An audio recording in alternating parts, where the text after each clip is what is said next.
আসসালামু আলাইকুম। সোনালী ব্যাংকে আপনারা অনেকে লেনদেন করেন, আপনারা কারেন্ট অ্যাকাউন্ট, সেভিংস অ্যাকাউন্ট সম্পর্কে জানছেন।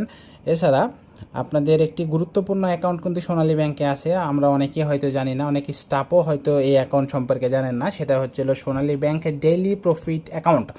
এই ডেইলি প্রফিট অ্যাকাউন্ট নামে কিন্তু একটা অ্যাকাউন্ট সোনালী ব্যাংকে আছে। এটা আসলে সচরাচর দেখা যায় না, অনেকে জানেন না, আবার অনেকে খুলতে চান না। একটা আপনারা খেয়াল করুন, এটা আসলে প্রতিদিনের মুনাফা প্রতিদিন হিসাব করা হয়। আপনাদের কি করতে হবে, মিনিমাম 20,000 টাকা জমা দিয়ে এই অ্যাকাউন্টটা খুলতে হবে।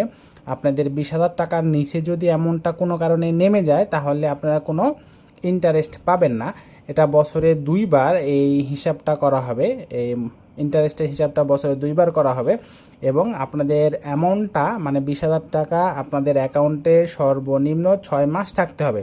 6 মাসের মধ্যে কখনো টাকা যদি উঠান, তাহলে ইন্টারেস্ট আপনারা পাবেন না। 6 মাস স্থিতি থাকলে তারপরে আপনারা ইন্টারেস্টটা পাবেন। এটা বাংলাদেশি নাগরিক হইতে হবে, 18 বছরের বেশি বয়স হলে এই অ্যাকাউন্টটা খুলতে পারবেন। এই অ্যাকাউন্টটার ইন্টারেস্ট রেটটা হচ্ছিল 5%, 5% আপনাদের ইন্টারেস্ট রেট। আপনাদের সঞ্চয়ী হিসাবে সেভিংস অ্যাকাউন্টে কিন্তু 2.5% আপনারা জানেন, কিন্তু এই অ্যাকাউন্টে কিন্তু 5%, আপনারা খেয়াল করুন। আবার আপনাদের অ্যাকাউন্টটা কোনো কারণে 20,000 টাকার নিচে যদি নেমে যায় এবং 6 মাসের মধ্যে, তাহলে কিন্তু আপনারা কি পাবেন না, ওই 6 মাসে কোনো ইন্টারেস্ট পাবেন না। মানে আপনাদের অ্যাকাউন্টে সবসময় সর্বনিম্ন 20,000 টাকা থাকতে হবে, তারপরে আপনারা ইন্টারেস্ট পাবেন।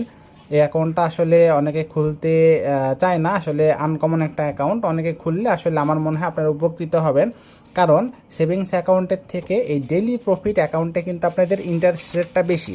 খেয়াল করেন এখানে কত পার্সেন্ট, 5%। এটা খুললে আপনারা আসলে আমার মনে হয় উপকৃত হতে পারেন সেভিংস অ্যাকাউন্টের থেকে। ধন্যবাদ।